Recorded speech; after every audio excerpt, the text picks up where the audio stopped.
Hello students, good morning. You are welcome to our YouTube channel पढ़ाई का patch and also welcome to standard 10th maths classes from Nobalwood School. Previous lecture में हमने puzzles वाले जिसमें equation given ना हो, situation के ऊपर से इक्वेशन बनाना हो, ऐसे सम स्टार्ट किए थे. नंबर्स वाले जो भी सम्स थे वो सारे हमने एक साथ ले लिए हैं. अब हम लेंगे एज वाले सम. तो एज वाले सम्स में एक्सरसाइज 3.1 से मैं स्टार्ट करना चाहूँगा. एक्सरसाइज 3.1 उसका क्वेश्चन नंबर 1. अब उस क्वेश्चन में आपको ऐसा कहा है, Aftab tales his daughter.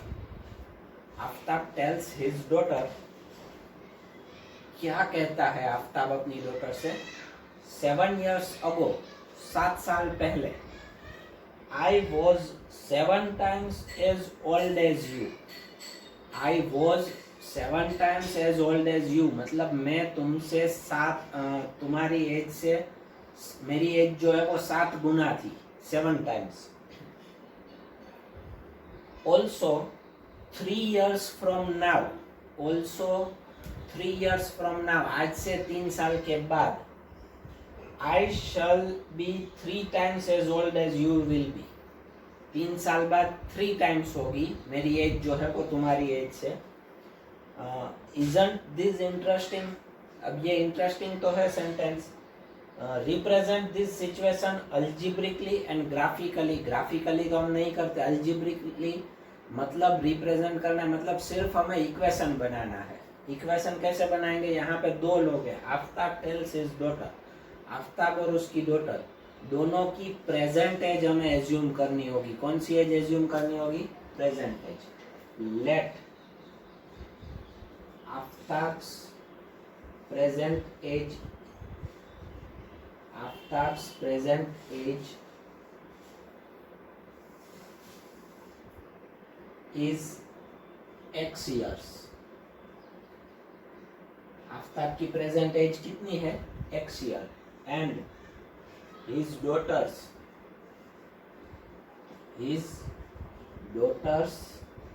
present age आपको लिखना है, ठीक है, is y years. कितनी होगी? y years. अब आपको सेंटेंस में जो गिवन है वो एज आपको पहले फाइंड आउट करनी है, फिर उसके बाद उसका रिलेशन लिखना है. 7 years ago, तो मैं यहाँ पे लिखूंगा 7 years ago, मतलब 7 साल पहले. आफ्ताब्स एज was, आफ्ताब की एज कितनी होगी? 7 साल पहले. मैं आपको एक एग्जांपल देता हूँ. मेरी एज अभी जो है वो 29 years है, तो 7 साल पहले मेरी एज कितनी होगी? My age was 7 years ago, my age was 22 years. कैसे पता चला? प्रेजेंट एज में से 7 सब्ट्रैक्ट किया. तो अगर बिफोर पहले की या अगो की एज चाहिए तो प्रेजेंट एज में से जितने साल पहले की चाहिए वो नंबर सब्ट्रैक्ट करना पड़ेगा. तो आफ्ताब की प्रेजेंट एज क्या है? x. अब 7 years अगो कहा है, तो प्रेजेंट एज में से 7 सब्ट्रैक्ट, मतलब आफ्ताब से as was x minus 7 years. कितनी होगी? x minus 7 years. ये सब्ट्रैक्शन नहीं होता, लाइक टर्म्स नहीं है, ध्यान रखना. Same way his daughter's as, 7 साल पहले उसकी डॉटर की एज कितनी होगी?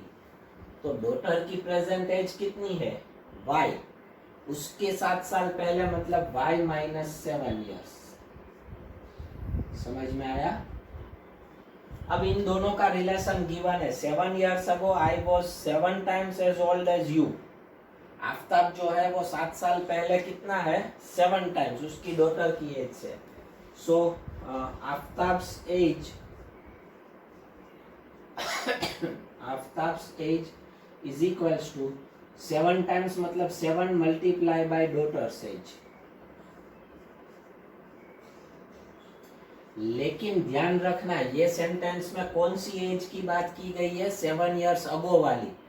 प्रेजेंट एज नहीं लेनी है, तो यहाँ पे हम ये रखेंगे, आफ्ताब की एज क्या रखेंगे, 7 ईयर अगो वाली, x minus 7 is equals to 7 का 7 मल्टीप्लाई बाय डॉटर्स एज कितनी है, y माइनस 7। अब इसको सिंप्लीफाई करूंगा, x minus 7 is equals to 7y minus 49, दोनों को इधर लेके आऊंगा, x प्लस 7y माइनस 7 था, माइनस 49 इधर आएगा तो plus 49 is equals to 0, x plus 7y, sorry 7y minus हो जाएगा, प्लस है, साइड चेंज होगी, माइनस,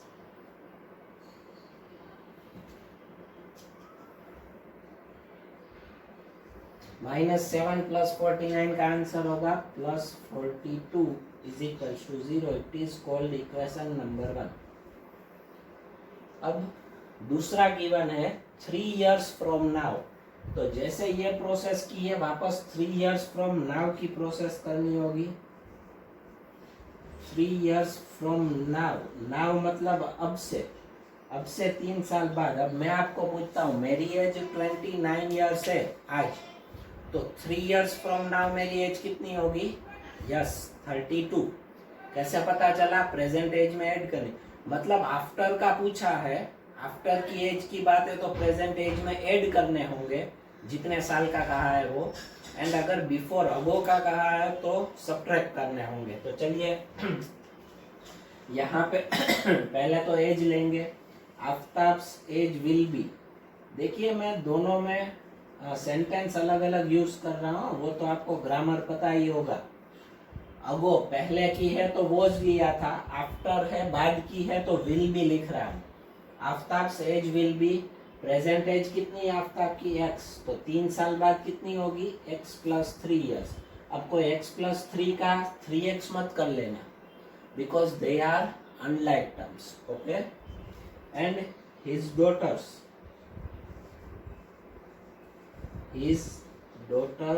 एज विल बी कितनी होगी, y है तो y प्लस 3 ईयर्स, क्लियर। अब इन दोनों के बीच का रिलेशन गिवन है, after 3 years from now I shall be 3 times as old as you will be, I shall 3 times old as old you will be, मतलब इस बार आफ्ताब की एज जो है वो 3 टाइम होती है, किसकी एज से, his daughter's as, 3 multiply by his daughter's as. तो चलिए आफ्ताब की एज 3 साल बाद कितनी है, x plus 3 is equals to का is equals to 3 multiply by उसके डॉटर की कितनी है, y प्लस 3। तो अब इसे सिंप्लीफाई करेंगे, x प्लस 3 ऐसे ही रहेगा, 3 से मल्टीप्लाई तो ये हो जाएगा 3y प्लस 9, दोनों को इधर लेके आओ, x minus 3y plus 3 minus 9, ठीक है, इज इक्वल्स टू का इज इक्वल्स टू कुछ नहीं है तो 0, x minus 3y plus 3 minus 9 का आंसर क्या होगा, -6 is equals to 0। It is called equation number 2। ये हो गया अल्जेब्रिकली शो, इसे सॉल्व करने के लिए नहीं बोला इसलिए हम नहीं करेंगे, ठीक है। सम इज ओवर। अब आगे के क्वेश्चन देखते हैं, उसमें एज वाले सम्स कहाँ पर हैं। एक्सरसाइज 3.2 उसमें एज वाले सम नहीं है, ठीक है। एक्सरसाइज 3.3 में आ जाओ, एक्सरसाइज 3.3 में एज वाले सम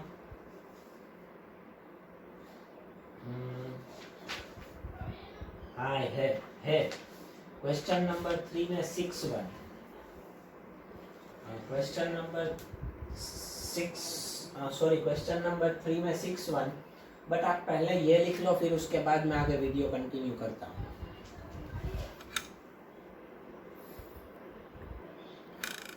चलिए एक्सरसाइज 3.3 क्वेश्चन नंबर 3 में 6-1 सम जो है वो उसके जैसा ही हमने अभी किया, उसके जैसा, तो वो आपको आ जाएगा, वो आपको होमवर्क में करना है। बिकॉज क्वेश्चन देखिए 5 years हेंस मतलब बाद की बात है, 5 साल बाद, आफ्टर मतलब उसमें ऐड करना पड़ेगा। The age of Jacob will be 3 times that of his son. Jacob की एज जो है वो उसके सन से 3 times है after 5 years। 5 years ago Jacob's age was 7 times that of his son। 5 साल पहले 7 times, 5 साल बाद 3 times उसके जैसा ही है। What are the present ages? Their present ages, दोनों की present age हमें एज्यूम करनी है, जेकब की एंड हिज सन की। सेम सम है, आप कर लेना। पहला इक्वेशन मिलेगा x minus 3y is equals to 10। दूसरा इक्वेशन मिलेगा x minus 7y is equals to minus 30। And answer में आएगा y is equals to 10, x is equals to 40।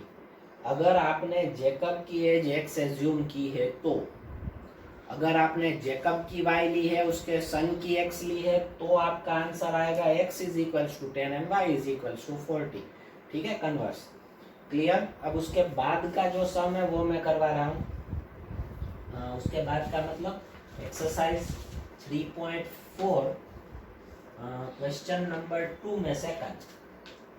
Exercise 3.4 ये होमवर्क में है। ठीक है, किसी को अगर नहीं होता है तो वो मुझे कांटेक्ट करे पर्सनली, मैं उसे समझा दूंगा। ठीक है सम। तो क्वेश्चन नंबर 2 में कहा है 5 years ago Noori was thrice as old as Sonu. Noori जो है वो सोनू से थ्राइस मतलब 3 times। 10 years later 10 साल बाद Noori will be twice as old as Sonu. Noori जो है वो सोनू से ट्वाइस होगी। How old are Noori and Sonu? तो चलिए हम एज्यूम कर लेते हैं, let present age of Noori, present age of Noori is x years and present age of Sonu is y years।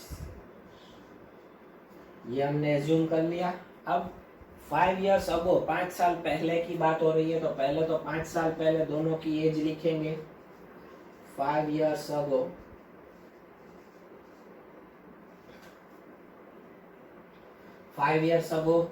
नूरी's as was, नूरी की एज कितनी हो जाएगी आपको पता है। प्रेजेंट में से जितने साल पहले है वो सब्ट्रैक्ट करना है। प्रेजेंट है x minus 5 years and Sonu's age was कितनी हो जाएगी, उसकी प्रेजेंट y है तो वो हो जाएगी y माइनस 5 years। अब आगे 5 years ago का रिलेशन गिवन है।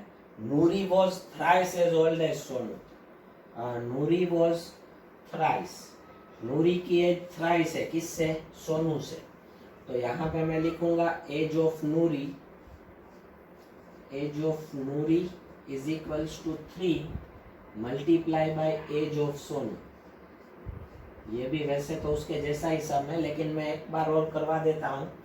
देखिए, अगर ये सम्स जो है वो समझ में ना आए तो एक ही सम वीडियो है आपके पास, दूसरी बार आप देख सकते हो ताकि ठीक से समझ में आ जाए।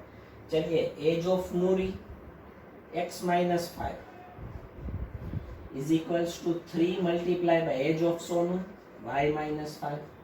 चलिए simplify, x minus 5 is equals to 3y minus 15।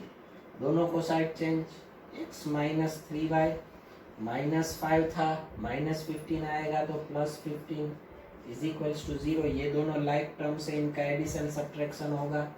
Minus 5 plus 15 का आंसर हो जाएगा plus 10 is equals to 0। It is called equation number 1। अब ये जो है ना वो आपको सॉल्व करना है एलिमिनेशन मेथड से। अभी मैं दूसरा इक्वेशन बना देता हूँ, फिर एलिमिनेशन मेथड से आप सॉल्व कर लेना।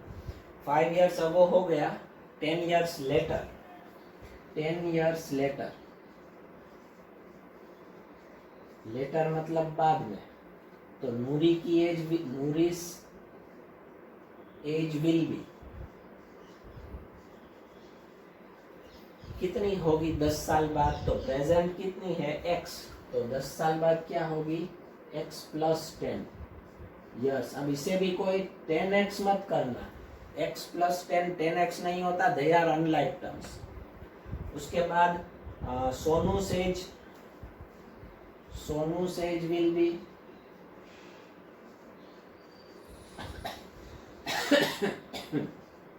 y plus 10 years। ठीक है, क्लियर। अब आगे तब रिलेशन क्या है, Noori will be 10 years later, Noori will be twice as old as Sonu. तब नूरी जो है वो ट्वाइस है। Noori's age is equals to 2 multiply by Sonu's age. तो चलिए, नूरी की एज कितनी है, x plus 10 is equals to 2 multiply by y plus 10। चलिए simplify, x plus 10 is equals to 2y plus 20। Side change करवाता हूँ, x minus 2y plus 10 minus 20 is equals to 0। ठीक है, तो अब प्लस 10 माइनस 20 का आंसर क्या होगा, माइनस 10 इज इक्वल्स टू 0। इसे बोल दीजिए इक्वेशन नंबर 2। अब अगर आपको एलिमिनेशन मेथड करनी है तो ध्यान से देखिए, सीधे x का कोएफिशिएंट जो है वो इक्वल है। x का कोएफिशिएंट कैसा है, इक्वल है। तो एलिमिनेशन मेथड करने के लिए सीधे आपको इक्वेशन 1 माइनस इक्वेशन 2 कर लेना पड़ेगा, ताकि x डायरेक्ट एलिमिनेट हो जाएगा। माइनस 2y प्लस 3y मतलब y minus 20, y is equals to 20 आएगा। सोनू की एज 20 एंड सोनू से जो है y 20 इसमें रखोगे तो x की वैल्यू आपको मिलेगी 50। नूरी की एज कितनी मिलेगी, 50। ठीक है, आगे एलिमिनेशन मेथड से सम आपको होमवर्क में करना है। एज वाले सारे सम जो है वो 3 थे, यहाँ पे कंप्लीट हुए। अब इसके बाद आगे हम कॉस्ट वाले सम ले लेते हैं। पहले आप ये लिख लीजिए, फिर आगे वीडियो कंटिन्यू करेंगे हम।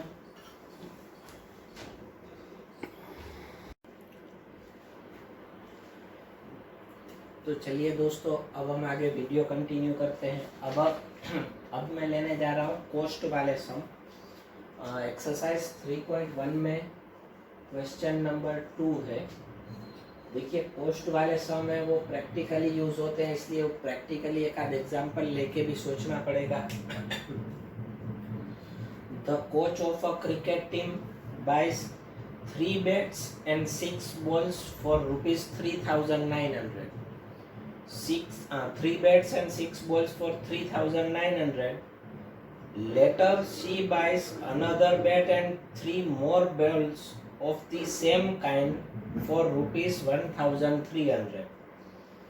Represent this situation algebraically and geometrically. पहले तो सिंगल एक बैट एंड एक प्राइस जो एक बैट एंड एक बॉल की प्राइस जो है उसका कॉस्ट जो है वो हम एज्यूम कर लेंगे। Let the cost of one bat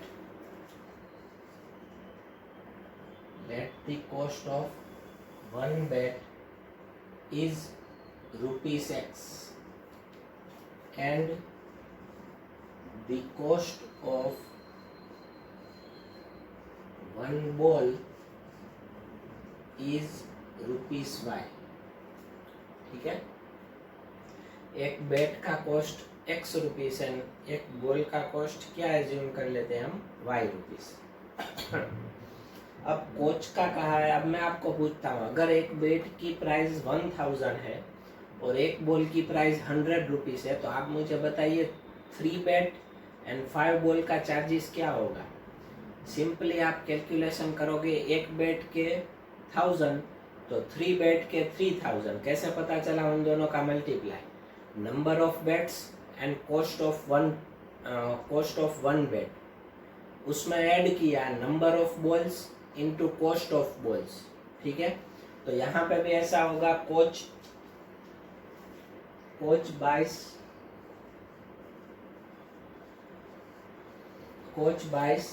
3 bats and 6 balls,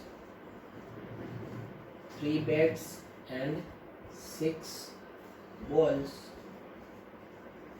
for ₹3,900। ठीक है, तो इसे इक्वेशन में कैसे लिखेंगे? 3 बेड्स, एक बेड की कॉस्ट है x, तो 3 बेड की कितनी होगी? मल्टीप्लाई बाई 3, मतलब क्या हो जाएगा? 3x। फिर उसमें बॉल की ऐड करनी पड़ेगी 6 बॉल्स, तो 6y इज इक्वल्स टू 3,900। ये हो गया हमारा इक्वेशन नंबर 1। एंड लेटर क्या बोला है? Later she buys another bet and 3 more balls, and she buys one bet and 3 more balls। 3 more balls वो कितने में बाय करते हैं? more balls for ₹1,300। तो इसे इक्वेशन में कैसे लिखेंगे? 1 bet and 3 balls। 1 bet का कॉस्ट कितना है? x, प्लस बॉल का उसमें ऐड करना, क्योंकि हम कोई भी दो चीज जब लेते हैं तब दोनों का बिल पेमेंट में दोनों का टोटल ऐड होता है। ठीक है, 3 बॉल्स, 1 बॉल का y, 3 बॉल्स का होगा 3y इज इक्वल्स टू 1300। 2 बारी 0 आएगा, third 1300। It is called equation number 2 and some is over. ये सम इतना ही करना है, हमें सोल्व नहीं करना है। ठीक है, तो ऐसे कॉस्ट वाले जो सम है वो और मैं लेने जा रहा हूँ आगे। चलिए, उसी में क्वेश्चन नंबर 3 है। The cost of 2 kilogram of apples, the cost of 2 kilogram of apples and 1 kg of grapes on a day was found to be ₹160. After a month, the cost of 4 kg of apples and 2 kg of grapes is ₹300. Represent the situation algebraically and geometrically. Same situation, लेकिन यहाँ पे grapes and apples, तो उसका cost हमें पहले assume करना पड़ेगा। 1 kg का कॉस्ट होता है, आपको पता है। Let cost of 1 kg apple, cost of 1 kg apple is ₹X।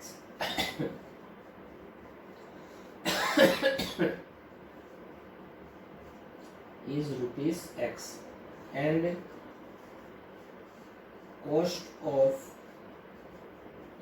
1 kg grapes is ₹Y। तो चलिए, ये भी कॉस्ट वाला सेम होगा दोनों का। 1 kg का कॉस्ट है, उसको जितने kg लेने हैं उससे मल्टीप्लाई करना पड़ेगा, एंड आफ्टर दैट दोनों का addition.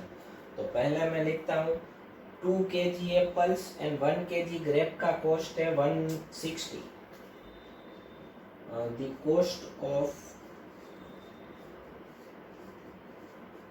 2 kg of apples and 1 kg of grapes is ₹160। तो इसका इक्वेशन कैसे बनाएंगे? 2 kg एप्पल, एप्पल का 1 kg का x, तो 2 kg का कितना होगा? 2x, प्लस 1 kg ग्रेप्स मतलब y is equals to 160। It is called equation number 1। And दूसरा सेंटेंस है, after a month the cost of 4 kg apple and 2 kg grape is ₹300। ठीक है, cost of 4 kg apples and 2 kg grapes is ₹300। तो इसे कैसे लिखेंगे? Apples का 1 kg का कितना है? x, तो हमें 4 kg एप्पल चाहिए, तो 4x, प्लस ग्रेप्स का 1 kg का कितना है? y, then 2 kg is 2y, is equals to 300. It is called equation number 2. Clear? So ये हो गया algebraically represent and sum is over. चलिए इसके जैसा एक और sum देखते हैं अगर कोई है तो.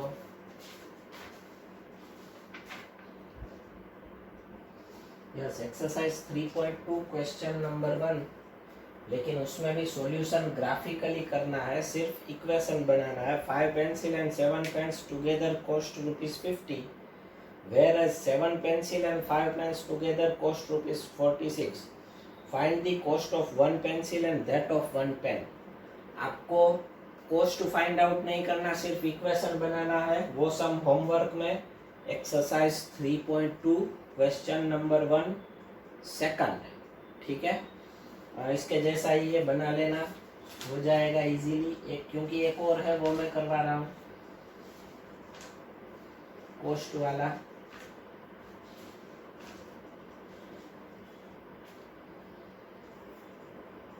यस, एक्सरसाइज 3.3 क्वेश्चन नंबर 3, उसमें third one. Exercise 3.3 question number 3, उसका third one. The coach of a cricket team buys 7 bats and 6 balls for ₹3,800. Later she buys 3 bats and 5 balls for ₹1,750. Find the cost of each bat and each ball. इसके जैसा ही सम है, लेकिन आगे solve भी करना है. कौन सी मेथड से? सब्स्टिट्यूशन मेथड से. ये भी आप होमवर्क में कर लेना क्योंकि इजी है. अब इजी है वो मैं होमवर्क में दे दूंगा. इक्वेशन बनेंगे 7x + 6y = देखिए लिखना मेरी तरह है, जैसे मैंने लिखा है वैसे. सम देख लीजिएगा एक बार. लिखने की मेथड मैंने करवा दी है. उसमें 7 bats and 6 balls for ₹3,800 है. तो इक्वेशन बनेगा 7x + 6y = 3,800 and 3 bats and 5 balls 1,750. 3x + 5y = 1,750. फिर सोल्व करोगे उसमें तो x = 500 आएगा एंड y = 50 आएगा. मतलब बेट का कॉस्ट 500 एंड बॉल का कॉस्ट ₹50. ठीक है, तो हो गया. अब इसके बाद मैं ये होमवर्क इसलिए दे रहा हूँ ताकि हम मैक्सिमम सम्स जो हैं वो इस वीडियो में कर पाएँ. इजी है वो तो अब आपको आ जाएंगे. अब आप करोगे तभी आपको पता चलेगा.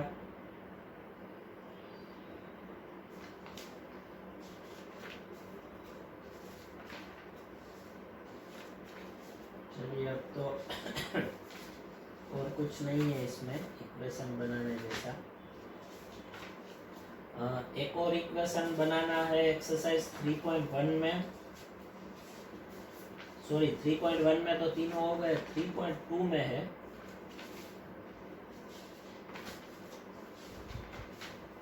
यस, 3.2 का क्वेश्चन 1 में सेकंड मैंने आपको होमवर्क में दिया है. उसमें सिर्फ इक्वेशन बनाना है, इसमें सोल्व भी करना है सब्स्टिट्यूशन मेथड से. अब उसका फर्स्ट वन मैं ले रहा हूँ. एक्सरसाइज 3.2 क्वेश्चन नंबर 1, उसका फर्स्ट वन वो मैं करवा रहा हूँ. 10 students of class 10 took part in a mathematics quiz. 10 students, total students कितने हैं? 10, जो कि मैथमेटिक्स क्विज में पार्टिसिपेट करते हैं. If the number of girls is 4 more than the number of boys, find the number of boys and girls who took part in the quiz. मैं assume कर लूँगा number of boys and number of girls. Let number of boys = x and number of girls = y. मतलब ये कौन से हैं जिन्होंने mathematics quiz में पार्टिसिपेट किया है? Total students = 10. टोटल स्टूडेंट्स कितने हैं? 10. टोटल स्टूडेंट्स मतलब इन दोनों का सम करना पड़ेगा, गर्ल्स एंड बॉयज का. सो x + y = 10. सिंपल. ठीक है, इसे बोल दीजिए इक्वेशन नंबर 1. अब दूसरा सेंटेंस भी गिवन है. Number of girls is 4 more than the number of boys. Number of girls number of girls is 4 more than the number of boys. Number of boys plus 4 उससे 4 ज्यादा है. तो number of girls हमने क्या assume किया है, y is equals to number of boys कितने हैं, x plus 4. It is called equation number 2. वैसे तो टेक्स्ट बुक के हिसाब से अब इसका ग्राफ ड्रॉ करके सॉल्यूशन फाइंड आउट करना है, लेकिन आपको ग्राफ ड्रॉ नहीं करना, आप कोई भी एक मेथड से इसे नहीं करना. चलिए छोड़िए, यहाँ तक सम कंप्लीट हो जाएगा क्योंकि होमवर्क में मैंने एक और सम भी दे दिया है. क्लियर है? तो ये लिख लीजिए. फिर एक और सम मैं इसी वीडियो में ले लेता हूँ ताकि मैक्सिमम हो सके. इजी है इसलिए एक साथ हो जाएगा. फिर बाद में जो थोड़े से ट्विस्टेड सम आएंगे उसमें थोड़ा सा टाइम लगेगा. सो ये लिख लीजिए, फिर आगे कंटिन्यू करते हैं.